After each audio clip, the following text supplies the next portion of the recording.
Hi, everyone. Welcome to ITSS Verona's Middle East series. Today we have Dr. Julie Norman with us.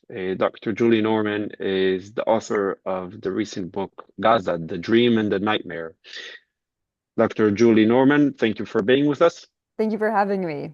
Of course, it's our pleasure. Julie Norman is an associate professor of politics and international relations at University College London and a senior associate fellow on the Middle East at the Royal United Service Institute, also known as RUSI. She is the author of the new book, Gaza, The Dream and the Nightmare. And as we said earlier in the conversation between us, that this book is extremely timely. Today is October 20th. Recently, there was the signing of the ceasefire between Israel and Hamas, sort of imposed upon the two parties by the Trump administration. But let's hope that the ceasefire holds, despite it still does, despite recent events which caused fatalities on both sides. But let's hope that the ceasefire holds. So, as we said, this book is extremely timely. Julie, would you like to add any promotional insights to the book?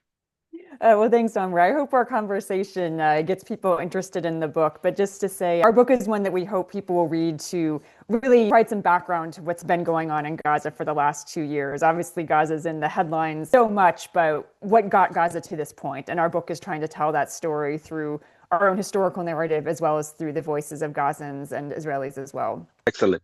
Excellent. So our plan for today is to talk about the Gaza Strip's history, its population, and then we'll add a few questions about Gaza agency or lack of agency versus being refugees, the Hamas leadership, its legitimacy in Gaza, and general about life in Gaza in the years between the 2007 takeover by Hamas and the beginning of the war in October 7th, 2023. Let's start with history and population. Julie, in broad strokes, how would you describe Gaza Strip's history from Ottoman times to where we are today, both in terms of authority and population? What ruled the Gaza Strip? Mm, thank you. Well, one thing that I would emphasize, Omri, is that this idea of Gaza as the Gaza Strip is a pretty new concept historically. The city of Gaza, Gaza City, goes back thousands of years. We see references from biblical times to the city of Gaza that really laid on this very important trade crossroads between North and South, connecting Africa to Europe and also East to West with the Silk Roads and whatnot. So Gaza City has always been very important in the region, just as kind of an urban and market center. But this idea of Gaza as the Gaza Strip is pretty new. Under the Ottomans, Gaza was within what was then considered the Jerusalem district. It was just one city within this kind of broader region. And this idea of Gaza being its own kind of region didn't start until the British Mandate. So after World War I, when the area of Palestine was divided into kind of different kind of sub-regions. But it was a bit bigger than it currently is. It extended further north, it extended further east. And so what we know is the Strip more came into being after, of course, 1948, the War of Independence for Israel, known as the Nakba for Palestinians, and the displacement of many Palestinians to Gaza. The armistice lines after that war left that Gaza area much smaller than it had been under the British Mandate, but still including, again, that important Gaza City and down to the Egyptian border. So that's how just even the geography of Gaza as we currently call it came to be. So we're talking really not that long ago in the big scheme of things. And really, from that point Hmm. on, Omri, there was this sense of, many different actors would like access to that strip of land because it is so strategic. It's on the coast. Obviously, it's, right between Israel and Egypt there.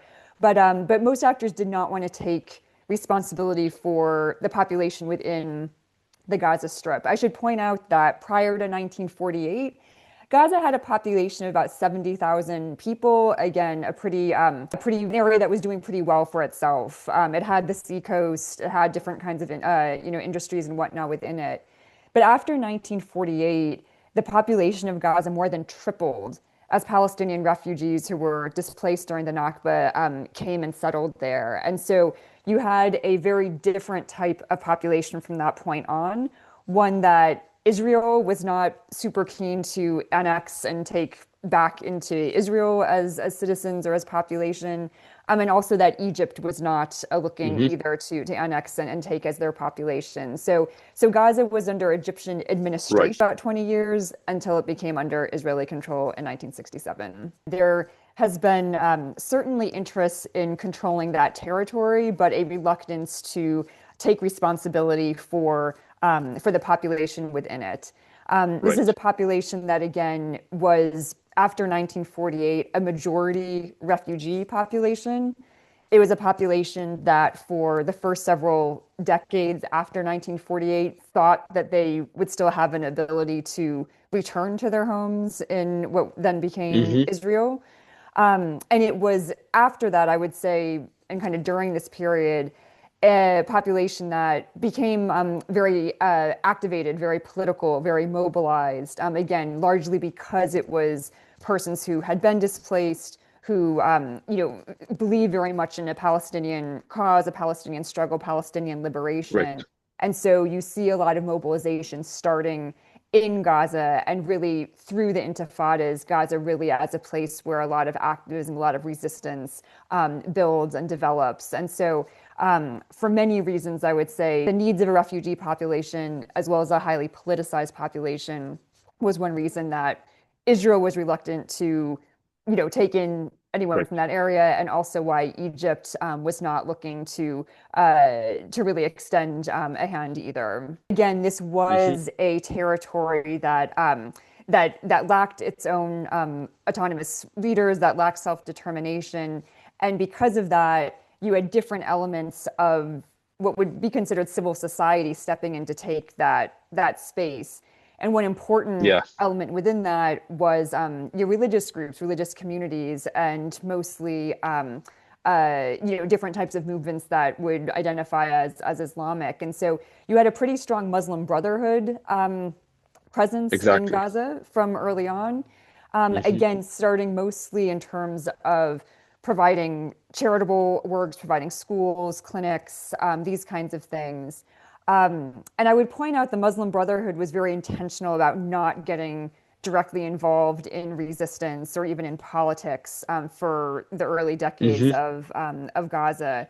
And it wasn't really until the 1980s, when the first Intifada breaks out, Right. that some within the Brotherhood in Gaza say, okay, we can't keep sitting out on the politics. We have to engage. And that's when Hamas emerges as an offshoot from the Muslim Brotherhood. Right, because it's important to say that the Muslim Brotherhood has a regional ideology rather than a national ideology, while Hamas as a faction of the Muslim Brotherhood has a national ideology.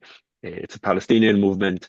It's not a regional movement, while the Muslim Brotherhood is much more regional and doesn't concern itself with national politics. There was a big rift in Palestinian politics at that time. A very kind of violent split, if you will, that left Fatah, Right. the PA, in charge of the West Bank, and Hamas in charge of Gaza.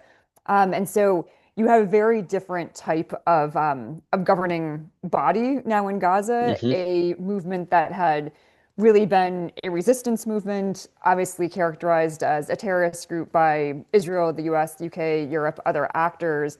I'm now in a governing position, but still also trying to carry out resistance at the same time. And so because of that, that Gaza, or that Hamas Gaza interaction with Israel, becomes a real focal point coming out of that second intifada.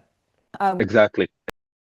Distinguishes your book from many other books is the fact that you've interviewed a lot of people, a lot of locals, and hearing their thoughts about life in Gaza, about life under Hamas, and just about their life in general.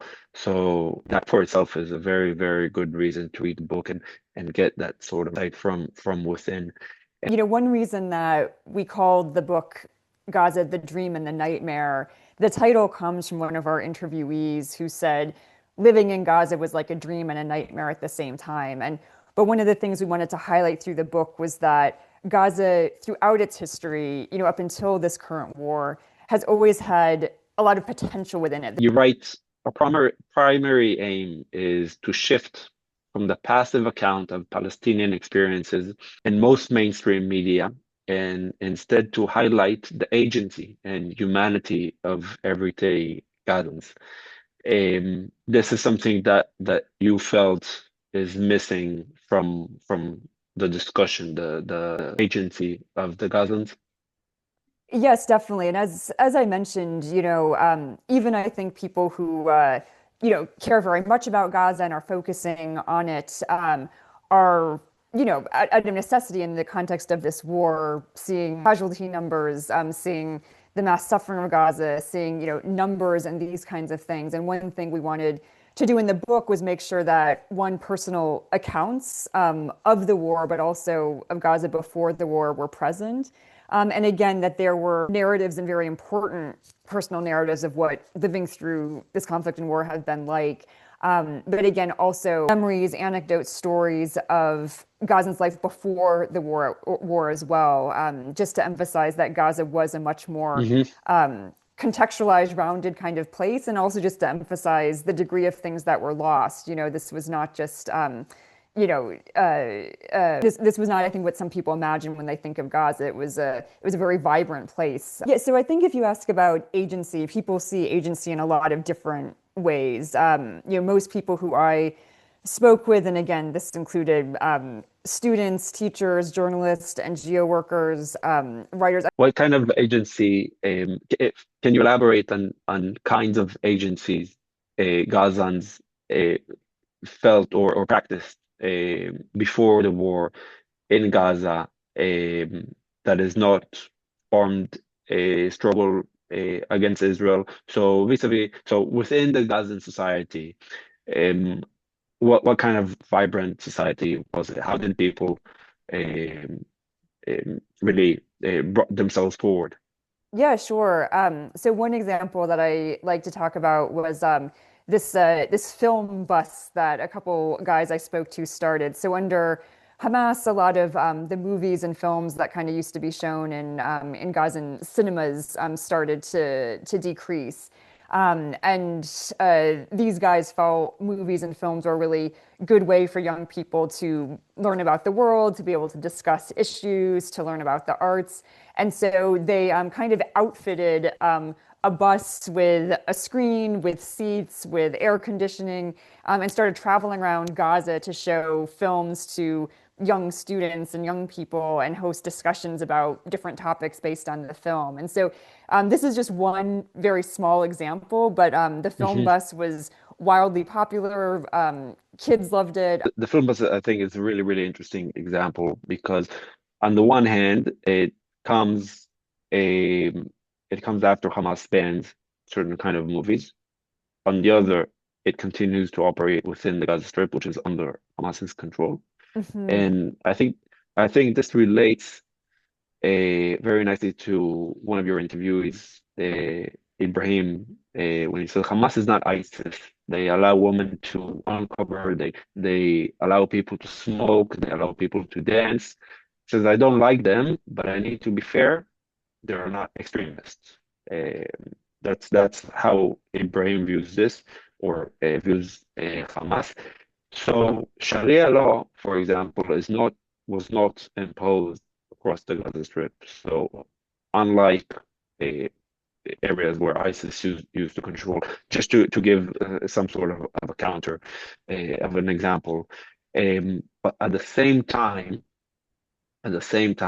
how is it that Hamas as a religious movement not only that continued to rule the Gaza Strip for so long, but also managed to mobilize a large percent of the population, or rather enough of the population, for jihadist warfare as opposed to jihadist way of life? Mhm. Yeah, so a good question. I would say one was simply just a lack of alternatives, right? There were no elections since that 2006 election that we talked about. Even if there had been, many people did not see the Palestinian Authority as really a viable alternative. So I think that allowed Hamas to, exert more influence and just win that initial election to begin with. Second, one of our interviewees, I think it was Ibrahim also, you kind of said, you with a group like Hamas, you have this like almost impenetrable mix of politics combined with religion. And once you have those two things intertwined, when you control the infrastructure of mosques, what people are hearing every Friday, these kinds of Right. things, you kind of have a feedback loop going between the two, and it allows for some legitimacy for Hamas that maybe wouldn't be there otherwise. And again, very intertwined with charitable services, things like this that people also needed. And I would say third is, Hamas also, I would say there was a lot of pressure to cooperate with Hamas. There was some likening of them to almost like an organized crime or kind of mafia type of way of doing Right. things. Not people kind of trying to keep their heads down and get along, but knowing that there was some cooperation with Hamas necessary, even on more the bureaucratic side I'm talking about, not like the armed resistance side. Yes. Yeah, yes, yes, very much so. And to a large extent, this is how Hamas gained much of its revenue through taxes and extortion. I remember a story where Qatar, after one of the rounds of conflict with Israel, Qatar had built a new neighborhood in Gaza. But the authority that controls the electricity and the water in the Gaza Strip is Hamas. So the building is there, the buildings are there, but they don't have running water and they don't have electricity. So Hamas goes to families who will occupy the apartments in these buildings and say, you want water, you want electricity, you need to pay us for it. And with enough, I think it was $35,000 per household. So they didn't have a choice. If they want water and electricity, they had to pay for Hamas as the ruling authority of the area. We see some people, some of the interviewees saying we don't have a leadership, Hamas is illegitimate. From what you gathered from most of the interviewees, how do they see it? Yeah, I think it was a mix. I think most people did acknowledge, and that I would acknowledge that by all accounts, those elections in 2006 were overall free and fair. They were monitored by, Mhm. Carter Center and other international groups that said Hamas, did fair and square win that victory. So I think in that sense, there was a sense that if you're believing in the democratic process, then yes, this group was elected at that time. But I think that sense of, commitment to a procedural democracy versus substantive one is very different. And most Gazans that I spoke with, would certainly say that Hamas did not abide by any kind of substantive democracy in terms of civil liberties or, civil rights or, certain kinds of freedoms and whatnot. And I Right. would add too that while people were reluctant to criticize Hamas while the war was going on, um, many said, that they disagreed with October 7th, that Hamas launching this Hmm. Yes. attack, not preparing their own society, knowing that the response was going to be massive, and pretty much just being willing to offer up Gazans as martyrs, Yes. was something that people were very angry and upset about. And I think Hmm. with if the ceasefire lasts, I think we'll hear a bit more of that type of narrative emerging, but people would quietly acknowledge it even while the war was going on, that this was that they wholeheartedly disagreed with this move. Yes, even before the ceasefire was signed, Yes. going back to the topic of agency, there were anti-Hamas protests in the Gaza Strip, and they weren't massive and they weren't as central as one might hope, but they were there, and hopefully there is a future for a different governing body in the Gaza Strip, and you can see these days. Hamas's actions against its what its Like opponents. opposition opponents, yes, and, Yes, and there were exactly. crackdowns on those protests, when they Exactly. have Yes. happened, and one reason why I think you don't see them being more widespread. No, yeah, yeah, and you can see these days what Hamas is doing in the streets of Gaza against people that either opposed or collaborated, allegedly collaborated with Israel, or that ran a different economy, whether by stealing food and selling it for high prices. People are being executed in the streets. So Hamas is Hmm. really, really violently. Establishing back its authority throughout Hmm. the Gaza Strip.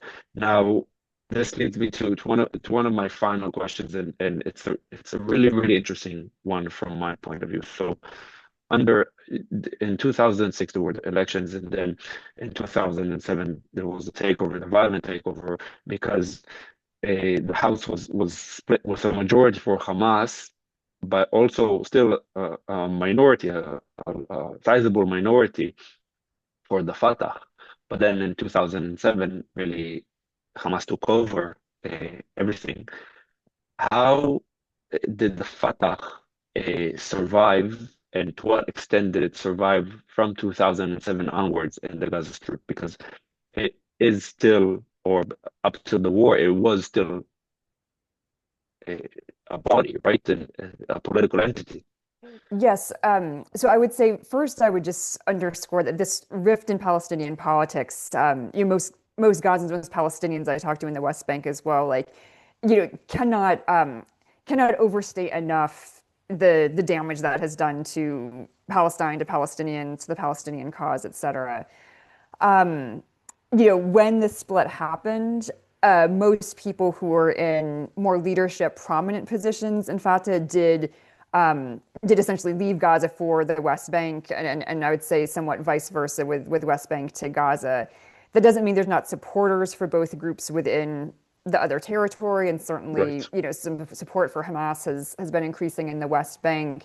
Um, but yes, certainly there were supporters still there, people who were kind of out of the public eye. And I would say the PA still had some, relations in Gaza with some of the ministries and some of the more bureaucratic sides of things, even though it was somewhat Hmm. limited. But yes, certainly there's still people who were always supportive of Fatah. Now, again, even pre-October 7th, I think felt, no, this is not a better option, and would probably be persuaded for something different. But Omri, like nearly all polls that we see and nearly all interviews that I do in the region, most people are looking for something different. Like the biggest categories now Hmm. are either I'm not going to vote or I identify as an independent. Like this idea of the strong parties of Fatah and Hamas, I think, is something that Palestinians across the territories are moving away from because of what Right. they feel have been, disillusionment and just a continued problems with both. I think is the way I can say it. Yes. No, that's a really really interesting point, because who would you vote for really as a Palestinian? I mean, they've completely let down the Palestinians, let's say the Fatah and the PA, and then Hamas brought upon the worst disaster in Palestinian history. So who would you vote for? So this is a really big question. Who is the next Palestinian leadership to lead the Palestinians toward a better future? Yeah, and I think that is, where many Palestinians want to start being able to focus if and when the war ends and the ceasefire holds. There have already been, numerous discussions starting to happen.